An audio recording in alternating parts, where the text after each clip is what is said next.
Pernahkah Anda mendengar seseorang menyarankan untuk mencicipi sedikit garam sebelum makan? Bagi sebagian orang, kebiasaan ini terdengar aneh, bahkan mungkin tidak masuk akal. Namun ternyata, praktik sederhana ini sudah dikenal sejak lama dan dipercaya memiliki kaitan dengan kesehatan, tradisi, bahkan pencernaan. Benarkah ada manfaatnya, atau hanya sekadar mitos yang terus diwariskan? Pernahkah Anda mendengar anjuran untuk makan sedikit garam sebelum makan? Bagi sebagian orang, hal ini terdengar aneh. Bahkan mungkin muncul pertanyaan sederhana, untuk apa makan garam sebelum makan? Namun menariknya, praktik ini sebenarnya telah dikenal sejak lama. Dalam berbagai budaya, termasuk dalam tradisi masyarakat Timur Tengah dan Asia, mencicipi sedikit garam sebelum makan dipercaya dapat membantu tubuh mempersiapkan sistem pencernaan. Di Indonesia sendiri, ada peribahasa yang sangat terkenal, "Siapa duluan makan garam?" Peribahasa ini tidak benar-benar berbicara tentang makanan. Ungkapan tersebut menggambarkan seseorang yang lebih tua atau lebih berpengalaman dalam kehidupan. Orang yang lebih dahulu makan garam dianggap telah melalui lebih banyak ujian hidup, sehingga memiliki pengalaman dan kebijaksanaan yang lebih luas. Namun jika kita kembali pada makna harfiahnya, hampir semua manusia di dunia memang pernah makan garam. Garam adalah salah satu zat yang hampir tidak pernah absen dari makanan manusia. Tanpa garam, sebagian besar makanan terasa hambar. Tetapi di balik rasa asin yang sederhana itu, garam ternyata memiliki peran yang sangat penting bagi tubuh manusia. Pertanyaannya sekarang adalah, apakah benar makan garam sebelum makan memiliki manfaat kesehatan? Untuk menjawabnya, kita perlu melihat dari dua sudut pandang, tradisi dan sains. Dalam beberapa riwayat, disebutkan sebuah hadis yang menyatakan bahwa sebaik-baik lauk adalah garam. Riwayat ini sering dikaitkan dengan kebiasaan memulai makan dengan sedikit garam. Namun dalam kajian ilmu hadis, sebagian ulama menilai riwayat tersebut memiliki kualitas yang lemah atau dhaif, sehingga tidak dapat dijadikan dasar hukum yang kuat. Meski demikian, praktik mencicipi garam sebelum makan tetap hidup sebagai tradisi dalam sebagian masyarakat. Lalu, bagaimana pandangan ilmu pengetahuan modern? Untuk memahami hal ini, kita perlu terlebih dahulu memahami apa sebenarnya garam itu.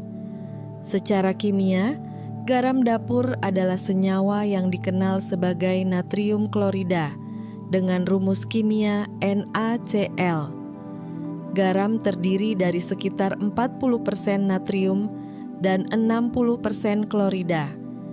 Natrium adalah mineral penting yang berperan sebagai elektrolit, yaitu zat yang membantu mengatur keseimbangan cairan tubuh serta mengirimkan sinyal listrik pada sistem saraf. Konsep elektrolit ini dipelajari secara mendalam oleh ilmuwan Swedia bernama Svante Arrhenius, seorang ahli kimia yang memenangkan hadiah Nobel Kimia pada tahun 1903. Arrhenius menjelaskan bagaimana zat seperti natrium klorida dapat terurai menjadi ion-ion bermuatan ketika larut dalam air, sehingga memungkinkan terjadinya penghantaran listrik dalam tubuh manusia. Tanpa elektrolit seperti natrium, sel-sel tubuh tidak dapat bekerja dengan normal. Itulah sebabnya garam memiliki peran penting dalam menjaga keseimbangan cairan tubuh, membantu transmisi sinyal saraf, serta mendukung kontraksi otot. Namun meskipun penting, konsumsi garam harus tetap dalam batas yang aman. Organisasi Kesehatan Dunia atau WHO merekomendasikan agar konsumsi garam tidak melebihi 5 gram per hari, atau kira-kira setara dengan 1 sendok teh garam. Jika dikonsumsi berlebihan, natrium dapat meningkatkan tekanan darah dan meningkatkan risiko penyakit jantung serta stroke. Penelitian besar yang dilakukan oleh ahli hipertensi asal Inggris, Profesor Graham McGregor dari Queen Mary University of London, menunjukkan bahwa konsumsi garam yang tinggi berhubungan erat dengan meningkatnya angka hipertensi di berbagai negara. McGregor adalah salah satu ilmuwan yang paling aktif dalam kampanye pengurangan konsumsi garam secara global. Penelitiannya membantu banyak negara mengembangkan kebijakan kesehatan untuk menurunkan kadar garam dalam makanan olahan. Namun kembali pada pertanyaan awal, apakah makan garam sebelum makan memiliki manfaat tertentu? Dalam jumlah yang sangat kecil, mencicipi garam memang dapat merangsang kelenjar saliva di mulut untuk memproduksi air liur. Air liur memiliki peran penting dalam tahap awal pencernaan. Di dalam air liur terdapat enzim bernama amilase yang mulai memecah karbohidrat bahkan sebelum makanan masuk ke lambung. Konsep mengenai pentingnya tahap awal pencernaan ini pernah dipelajari secara mendalam oleh ilmuwan Rusia terkenal Ivan Pavlov yang memenangkan hadiah Nobel Fisiologi atau Kedokteran tahun 1904. Pavlov terkenal dengan eksperimen refleksnya pada anjing, tetapi penelitian utamanya sebenarnya berkaitan dengan mekanisme sekresi pencernaan. Ia menunjukkan bahwa rangsangan pada indera perasa, termasuk rasa asin, dapat memicu respon sistem pencernaan bahkan sebelum makanan benar-benar dicerna.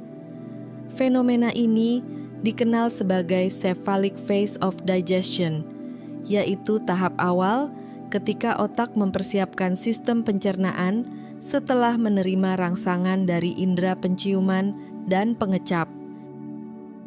Dalam konteks ini, rasa asin dari garam memang dapat memberikan sinyal kepada tubuh bahwa makanan akan segera masuk. Namun penting untuk dipahami bahwa efek ini tidak berarti seseorang perlu mengonsumsi garam secara khusus sebelum makan. Efek yang sama juga dapat terjadi dari rasa makanan itu sendiri. Selain itu, manfaat ini hanya berlaku jika jumlah garam yang dikonsumsi sangat kecil. Jika terlalu banyak, dampaknya justru bisa berbahaya. Salah satu penelitian terbesar mengenai hubungan antara garam dan kesehatan jantung adalah studi INTERSALT, yang melibatkan lebih dari 10.000 orang di 32 negara. Studi ini menunjukkan bahwa populasi dengan konsumsi natrium tinggi memiliki tekanan darah yang lebih tinggi dibandingkan populasi yang mengonsumsi natrium lebih rendah. Penelitian tersebut menjadi salah satu dasar ilmiah bagi rekomendasi global mengenai pembatasan konsumsi garam.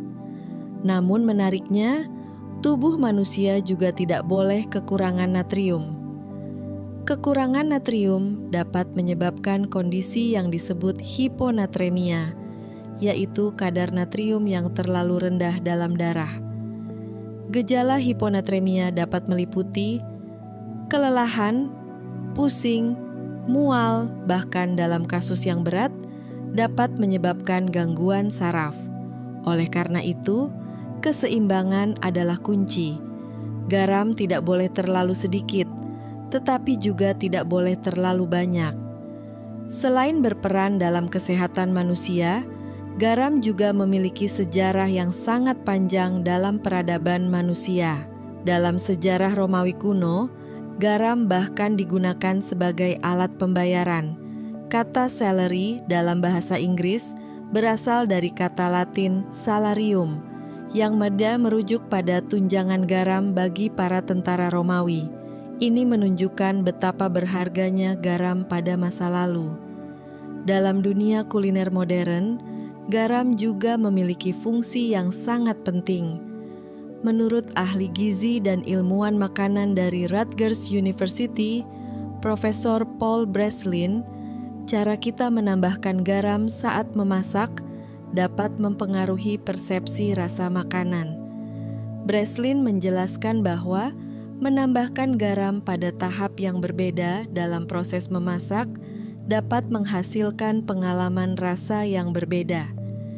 Jika garam dimasukkan sejak awal proses memasak, sebagian natrium akan berikatan dengan protein dalam makanan dan terserap ke dalam jaringan makanan. Namun, jika garam ditambahkan pada tahap akhir, rasa asin akan lebih terasa pada permukaan makanan. Karena itu, banyak koki profesional menggunakan teknik penambahan garam bertahap untuk mendapatkan rasa yang seimbang tanpa harus menggunakan terlalu banyak garam. Prinsip ini juga dapat membantu mengurangi konsumsi natrium secara keseluruhan. Sekarang kembali pada praktik makan garam sebelum makan. Dari sudut pandang ilmiah, praktik ini tidak sepenuhnya salah, tetapi juga tidak merupakan kebutuhan medis. Jika seseorang mencicipi garam dalam jumlah yang sangat kecil, misalnya hanya seujung jari, efeknya terhadap tubuh biasanya sangat kecil dan tidak berbahaya bagi orang yang sehat. Namun bagi orang yang memiliki tekanan darah tinggi, penyakit ginjal, atau gangguan jantung, konsumsi garam harus lebih berhati-hati. Dalam kondisi tersebut, bahkan tambahan natrium dalam jumlah kecil pun sebaiknya dikonsultasikan dengan dokter. Karena itu, para ahli kesehatan umumnya menekankan satu prinsip sederhana, moderasi. Artinya, segala sesuatu yang dikonsumsi harus dalam jumlah yang seimbang. Garam adalah zat yang sangat penting bagi kehidupan manusia.